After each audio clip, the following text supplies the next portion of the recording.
Well, the Big 12 basketball season is over, but the coaching carousel has been awfully interesting in recent days in this league. I'm Pete Mundo. Heartland College Sports is where you find us covering the Big 12 Conference. Thanks for being here.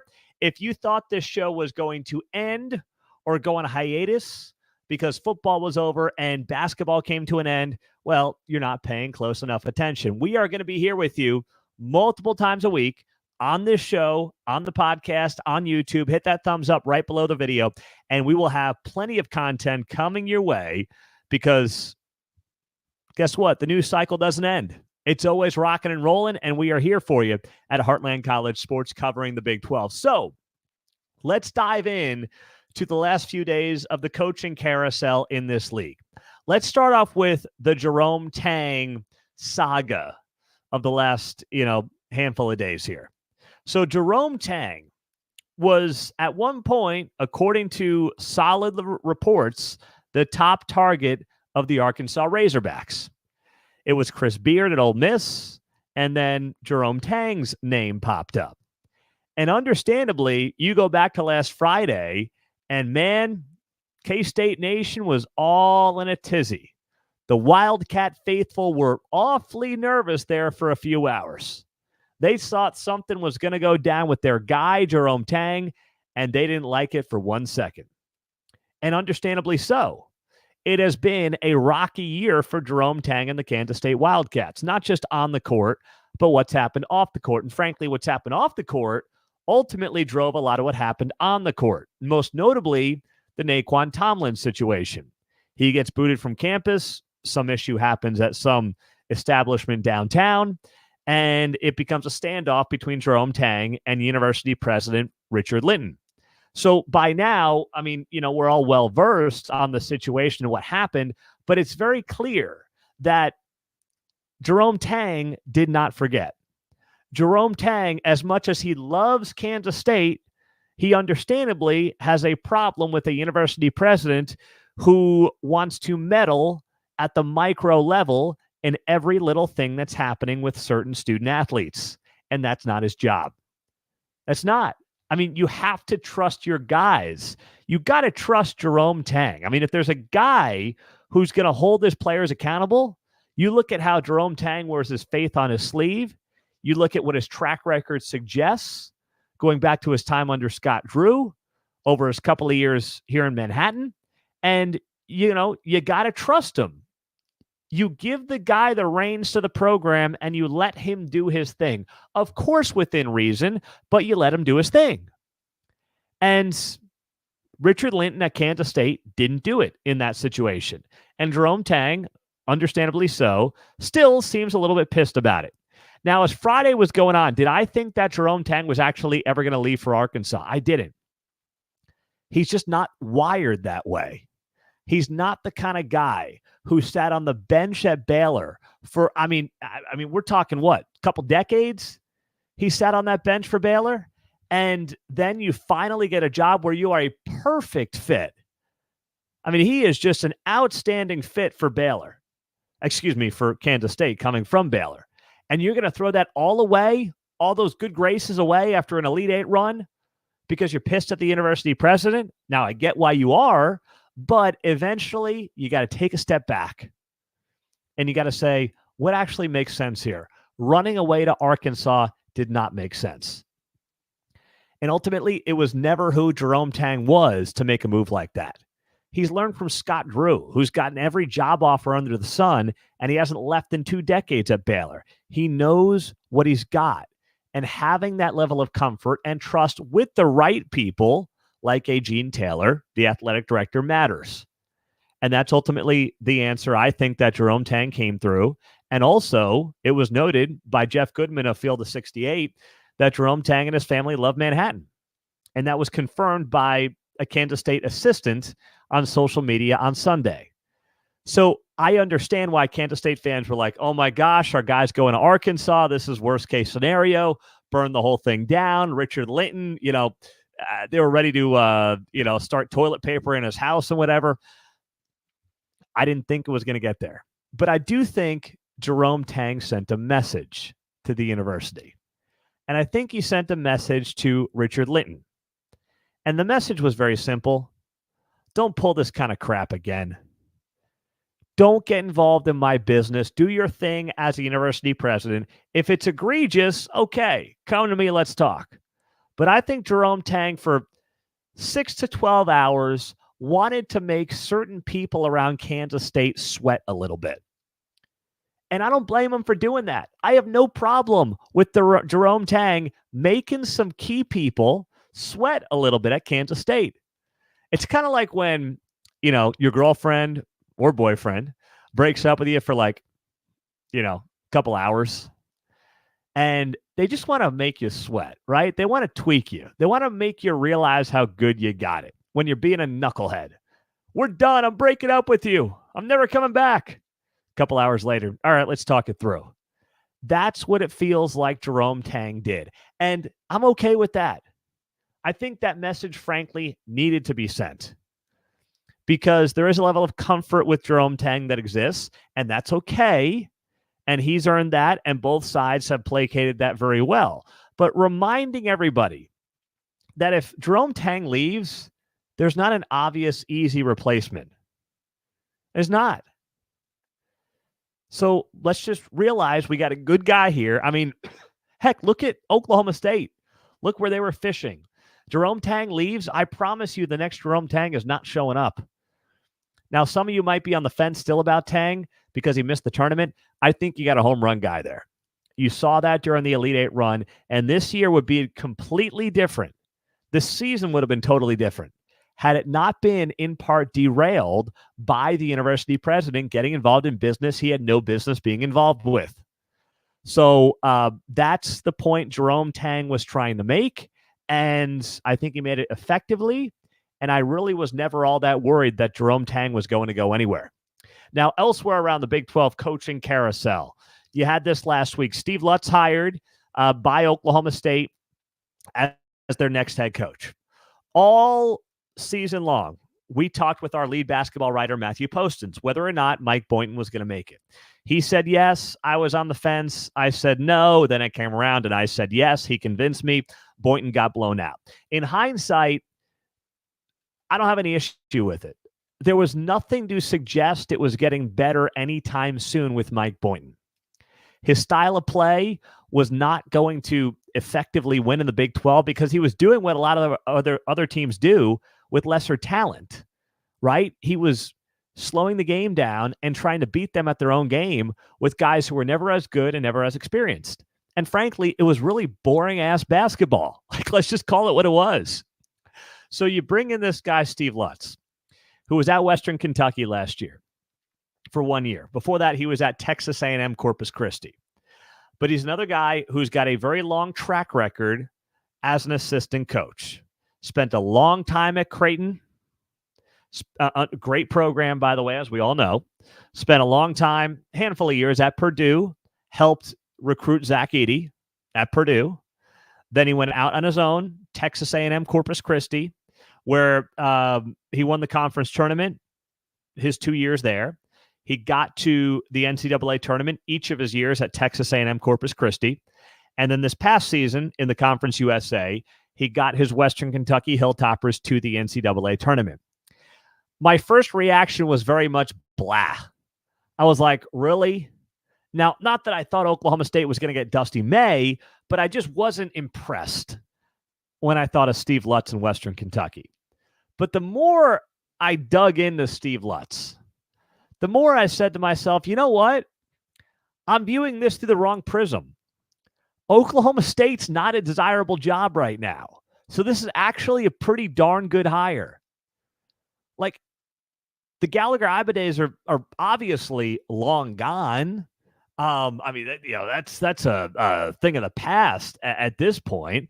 And you just go back, and you've got to go back 20 years to Oklahoma State basketball being relevant, right? I mean, that's just think back in the history of Oklahoma State basketball, and you got to go to Eddie Sutton. That's how far back you got to go to feeling like this team and this program was in any way relevant year in and year out. They haven't gotten to a Sweet 16 in what'll be 20 years next year. They're not a good basketball program. The kids who are alive today getting recruited have never been alive for Oklahoma State in a Sweet 16. And I know a Sweet 16 is a big deal, but really it's getting to the tournament and winning 2 games. That gets you to a Sweet 16. And Oklahoma State hasn't done that since 2005. This is not a desirable job. So when I recalibrated my expectations, I thought, you know what? I like the hire of Steve Lutz.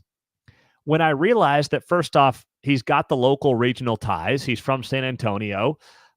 He knows the Texas scene very well. He spent a lot of time at Stephen F. Austin and SMU.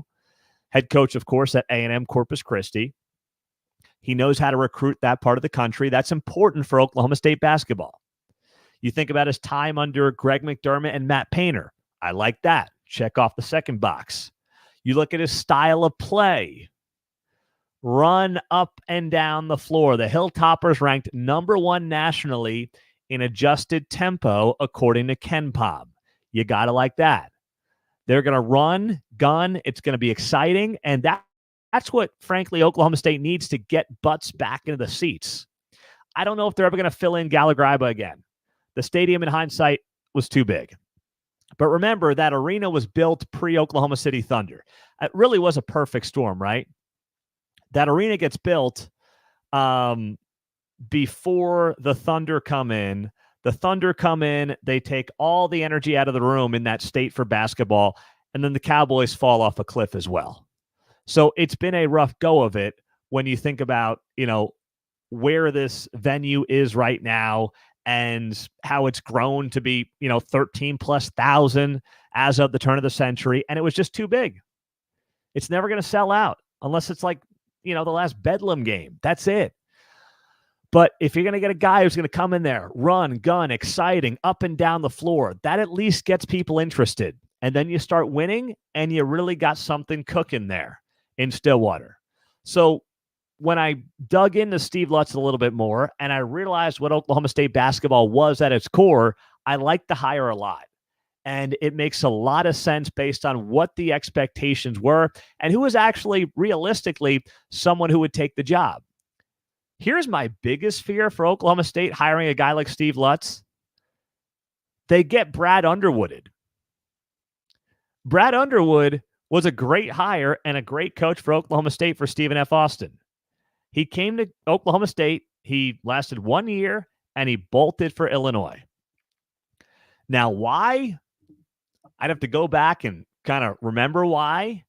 I don't know if we ever really knew why, or if just Illinois was a much better basketball job, better history, cared about the basketball program more.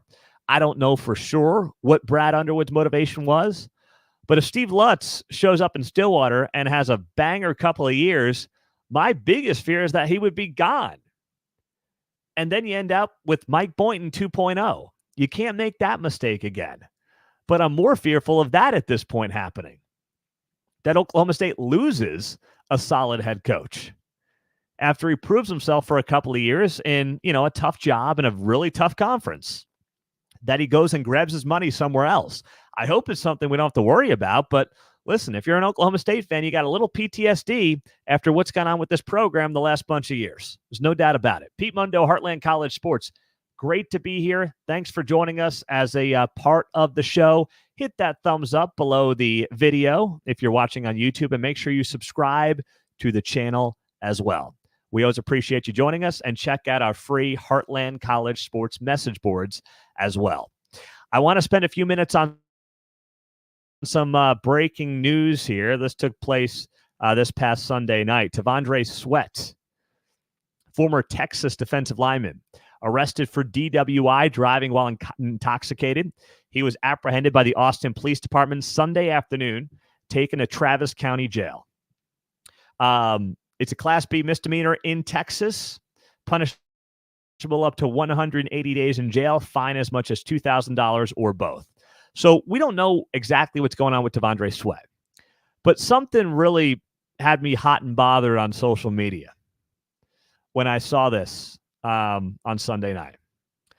His old teammate, Keandre Coburn, of course, Texas defensive lineman as well. He shared an X post. What do we call it? It's not a tweet anymore, right? So what do we call it? There's a video of T'Vondre Sweat from KXAN News exiting the Travis County Jail with his attorney after being arrested and facing a DWI charge. Keandre Coburn shares the video and writes, "Why record? This obviously is not the moment to talk, especially if you don't know exactly what happened." Meaning, why record him walking out of a county jail?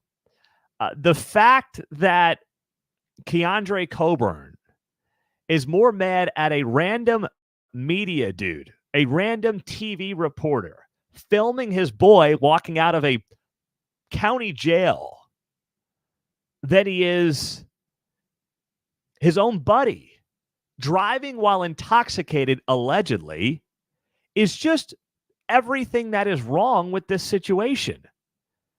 Keandre Coburn should be ripping his pal. Now, maybe he's doing that privately, but why would you care one bit about some random TV reporter following your buddy out of a courthouse on public streets after he gets arrested for a DWI? Which, once again, if this happens in Austin, Texas, which is where it did happen, you know, the Texas Longhorns are obviously the pro program there. I'm here in Kansas City. This is like Chris Jones getting a DWI, right? This is the biggest team in town. Every reporter is going to be on it. And guess what? When you're walking on public streets out of a publicly funded courthouse, this can happen. Here's a great way. This is a little message for those that might not understand this. Keandre Coburn, maybe T'Vondre Sweat. A great way to not get yourself filmed walking out of a county courthouse is to not get arrested. How about that, fellas? For Keandre Coburn being upset on social media that somebody's filming his boy walking out of a courthouse, don't get yourself arrested. Of course, everything is alleged until we have the answers. But there's a very simple way to avoid all this. So I just want to share that message with Keandre Coburn and T'Vondre Sweat in case they needed that information, which apparently they might. You've just got to be kidding me. Like, just be quiet. Stay off social media. Talk to your boy behind the scenes, but don't tell some reporter he can't film a guy in a public street. He's not hiding in the jail cell. He's not hiding behind, the police officer's front desk or something like that. Just spare me with that nonsense. Holy cow. Unbelievable. Also, this past week on Sunday, the Oklahoma Sooners softball team lost its first conference series since 2011 against Mizzou. It's been that long since OU softball lost a series. They lost to Texas 2-1 on Saturday, and the story is the Texas pitching. The Texas pitching all year has just been absolutely tremendous. When you look at the pitching for Texas over the last bunch of days, they gave up 7 runs across 3 games. The lowest scoring output for OU softball in a series since Baylor contained the Sooners to 7 runs back in 2012. So now you look at the Big 12 softball standings. OU is still in first place at 13-2, but Oklahoma State's sitting there a half game back at 12-3. Texas is 1.5 games behind at 11-4. So suddenly we may have, which we didn't think we'd have, a Big 12 race this year at the very top between OU, Oklahoma State, and Texas. And listen, I know we're in this crazy NIL world and people just go wherever they want, but I still think the sight of Kelly Maxwell in an OU uniform is just ridiculous. Like, maybe you feel differently, maybe you don't care, but literally leaving for your rival, I don't like it one bit.